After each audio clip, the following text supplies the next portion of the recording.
What's going on, guys? This is Ben from Pitch Black Forge out in the park today with a kettlebell and a mace. Doing a warm-up. This is something that applies to the topic of the day. I'm gonna go put on some jeans, walk the tracks, and get into it.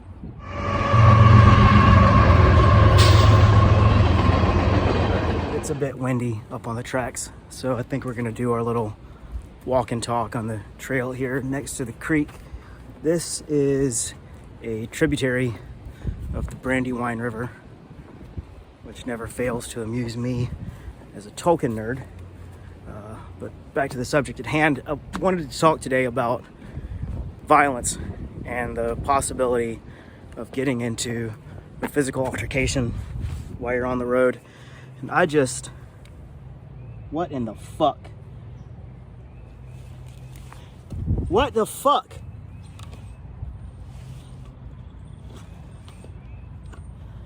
What in the fuck?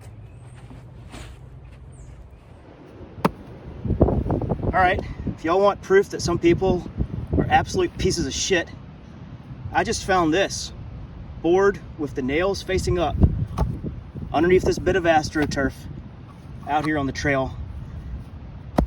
And I found it the hard way. Checked my foot. It's not a severe wound. I'm gonna clean it out and then get back to this talk. I went home immediately after the last clip and ordered a game camera, which I've hidden right here. Probably hide it a little bit better. I've set it up to do stop motion and to catch anyone who stops by that piece of AstroTurf. See if we can catch somebody.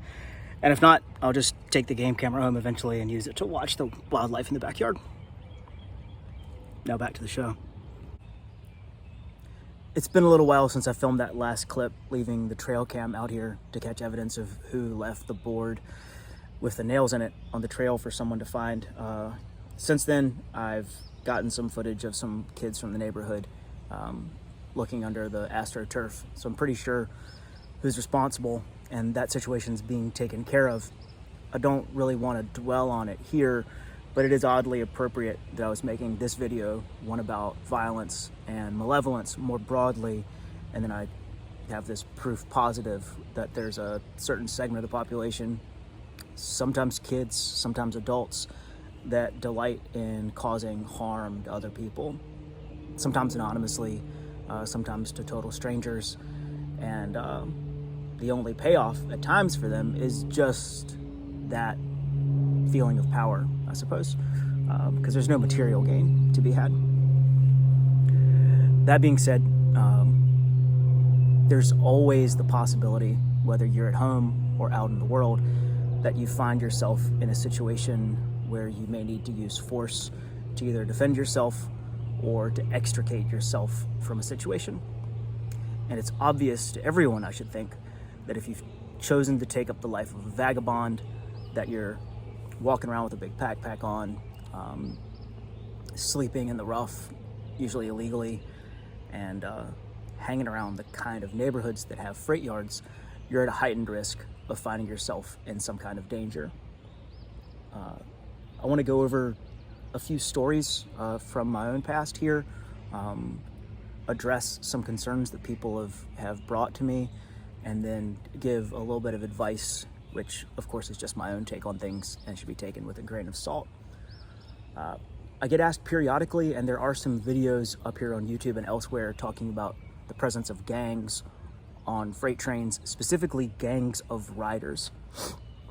And there used to be one significant one, the FTRA, which is the Freight Train Riders of America, or fuck the Reagan administration. They've been disbanded for quite a long time because there was a string of murders that one of the members committed back in the late 90s. He's doing a double life sentence, and the rest of them are either infirmed or dead at this point because they were all older guys.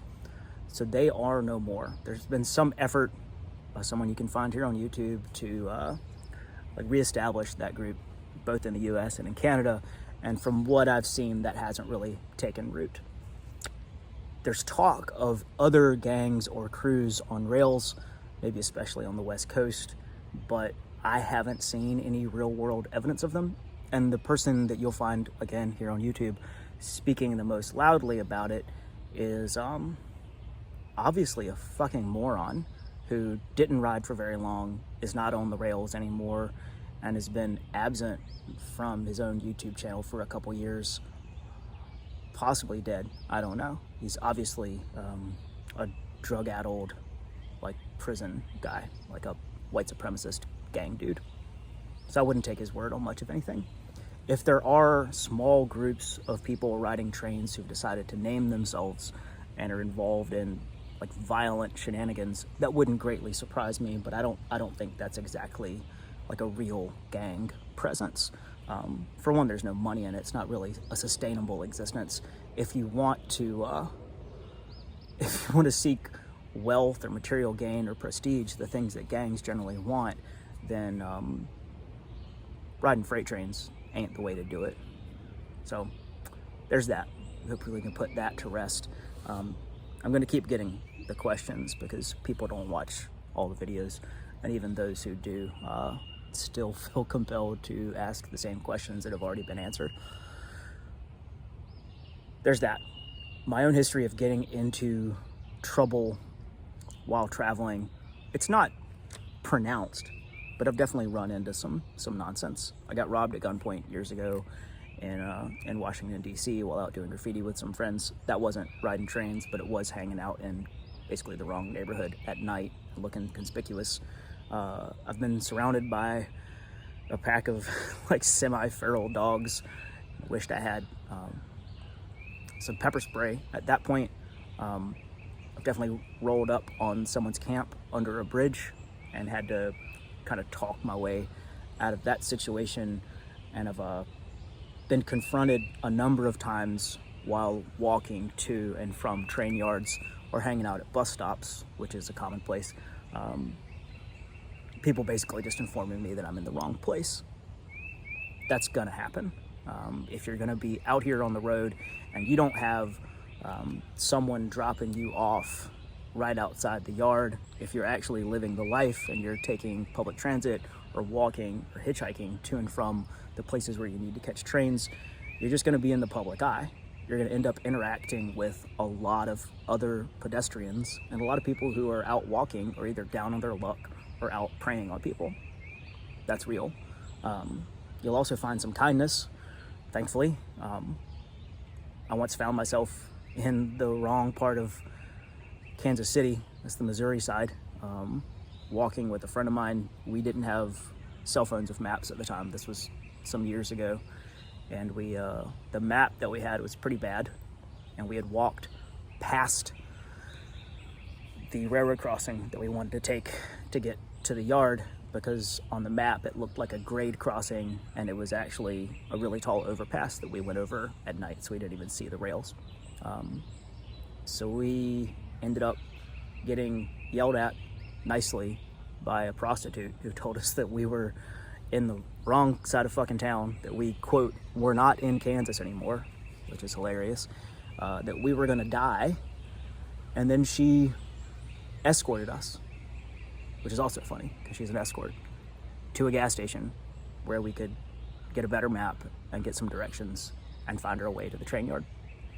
And I think because she was with us, we didn't really get fucked with by the corner boys and everybody that was out on the street, either trying to make some money or get into some trouble. So there's good and bad, just like life in general. But there's an elevated amount of both. There's something odd about being out on the road where you're just gonna find yourself in circumstances, some of them phenomenally, like, fortuitous, really lucky, and some of them on the other side of that bell curve, on the other side of the spectrum. My advice is rooted in the fact that I have been in a number of actual fights, like knockdown, drag out brawls on the road and otherwise. Like, I got into a fist fight on the streets of Paris about 5 years ago with a panhandler who got really aggressive and up in my face. Got into a bit of a scuffle in the middle of the night in Iceland with a drunk farmer. A couple other situations, some of which involved weapons, not all knives. I've had a few guns pulled on me. So the advice that I've got is rooted in that, and it's definitely colored by the fact that I am a knife maker. I'm a weapon maker. What I do for a living, my main gig during the day, is making stuff that's specifically designed to harm people so that they can get out of, so that my clients can get out of a bad situation. So I think this is a feedback loop. My experience leads me to make these things, and making these things puts me in like a cultural milieu where I think about violence all the time. I think about preparedness a lot.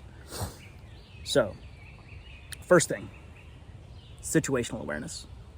So that's basically keeping your head on a swivel, paying attention to your surroundings, learning to recognize indicators of violence or aggression before they happen, and then listening to your gut.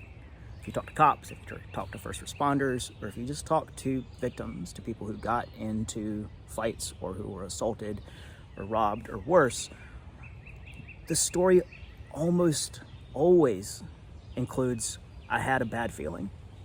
I thought something bad was going to happen. And then often foolishly, including myself, you'll approach the danger instead of just leaving. Leaving causes, at worst, embarrassment for you. But you get away, you're not harmed, nothing happens, there's no story to be told. It's a win-win-win all around. So if you are in a parking lot and someone looks fucked up and sketchy, if some guy across the street crosses to your side of the street and you don't like it, you get a bad feeling, get the fuck out of there, turn around, look at your watch, act like you forgot something, cross the street yourself, hide, fucking run if you have to. So first thing, situational awareness. But situational awareness can fail you because you can be ambushed, you can misread people, and sometimes you can just be pursued, and there's not much you can do about that. Number 2, pay attention to your physical fitness.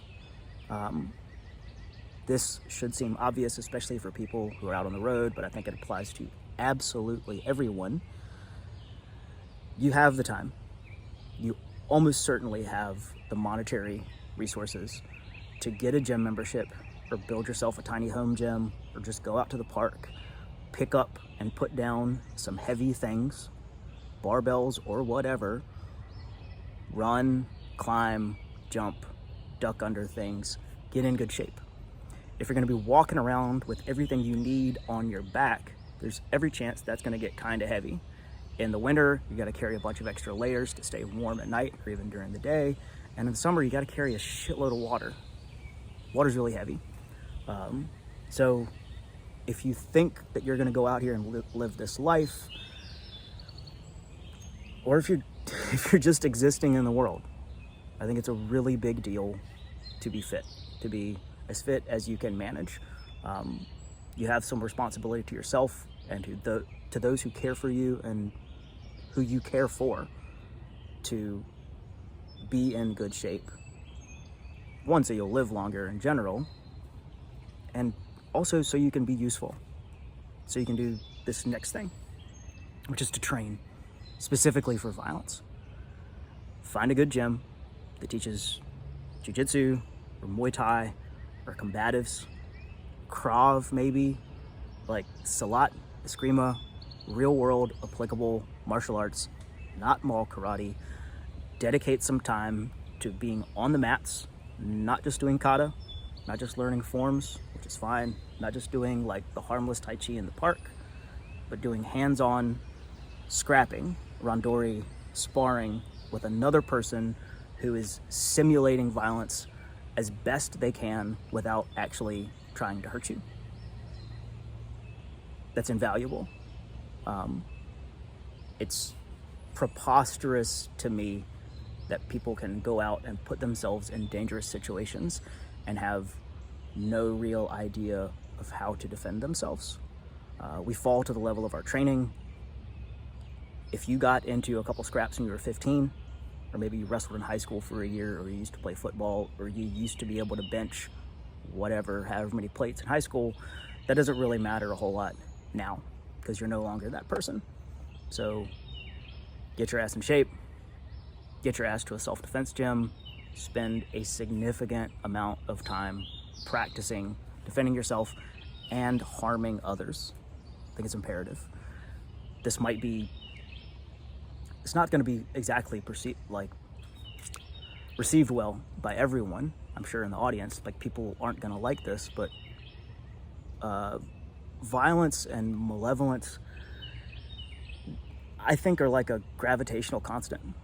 There's always a certain amount of it in the world, and you can either choose to admit that this thing, much like gravity, exists and learn to deal with it, or you can put your head in the sand and it's still there.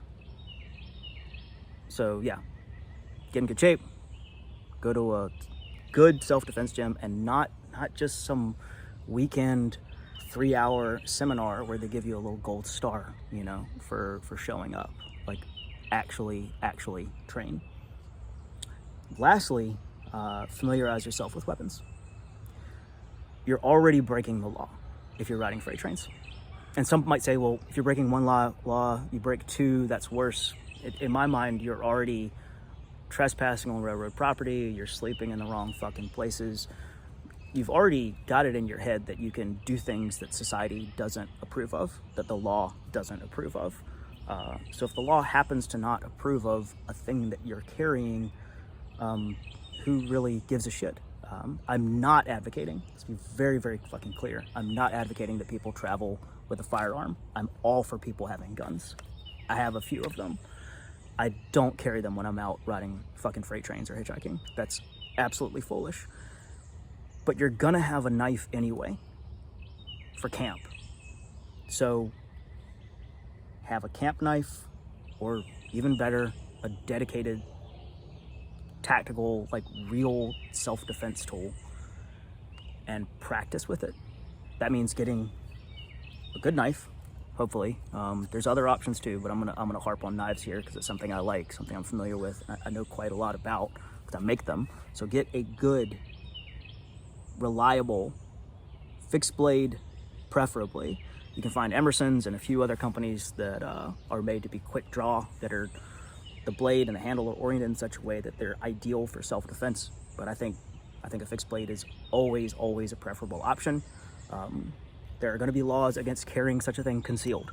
There's going to be laws against blades of a certain length in different cities. You can look that up yourself. I'm not going to catalog all the laws for you, but if you carry a knife inside your waistband and you know that you're going to have an encounter with law enforcement, if you foresee that, take it out of your fucking waistband, put it somewhere where it's visible, or just put it in your backpack if you got the time. So yeah, a dedicated self-defense knife.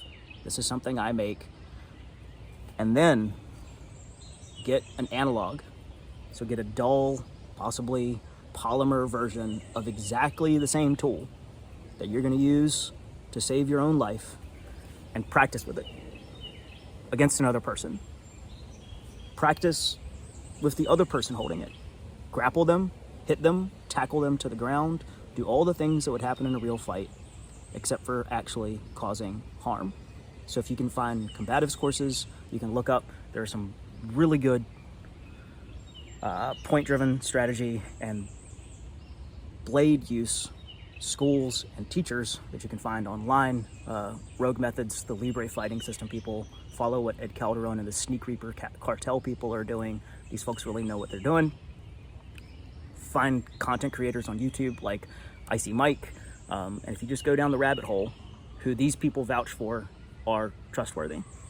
So get a trainer, practice using it, practice drawing it, get something that's easy to deploy, easy to get out of your belt line and use as quickly as possible. Practice drawing it. Not just on a heavy bag or a bob dummy, on another person who's consenting. And if this means getting a couple buddies together and going out to the park with some knee pads on and mouth guards and beating the shit out of each other for funsies, do that. It's useful and it's definitely a good time. There's also weapons that are made to cause blunt force trauma, you know, telescoping batons, assisted and otherwise, like small flails. I make this thing. This is not all just marketing. You can find other solutions. I call it the last resort necklace. It's some homemade brass beads on a piece of 900-pound test Kevlar cord. It looks like a regular ass necklace. Don't wear it if you think you're gonna get into a scrap. Put the weighted end in your pocket, have the lanyard hanging out, and be ready to deploy if shit pops off. The cheapo, easy to get in anywhere, easy to get on an airplane, take you everywhere equivalent of this that ain't pretty but is definitely cheap and super effective is just a shitty brass flat master lock, the kind of lock you wouldn't actually use to secure anything you care about, the ones that are about yay big, the body, and a bandana. You tie the bandana in a loop, you put it through the shackle of the padlock, you stuff the padlock in your back pocket with the bandana hanging out. It's looks harmless. It doesn't look like you have anything on you. Even the silhouette of the padlock is obscured by the fact that the bandana is hanging out. Shit pops off, sling it out. Bikers have been doing this for years. Sometimes they use a piece of webbing that's about from wrist to crook of the elbow. That's a flail. And if you're getting on an airplane going to another country, if you're just flying domestically, if you're getting on to Greyhound or Amtrak where you're gonna get searched, then you take the bandana off the padlock, which you have a key to, and that padlock is for the locker at the gym, it's for the hostel that you're staying at, it's for whatever. Padlock, bandana, both harmless, put them together, you got a flail. Practice with that too, you know?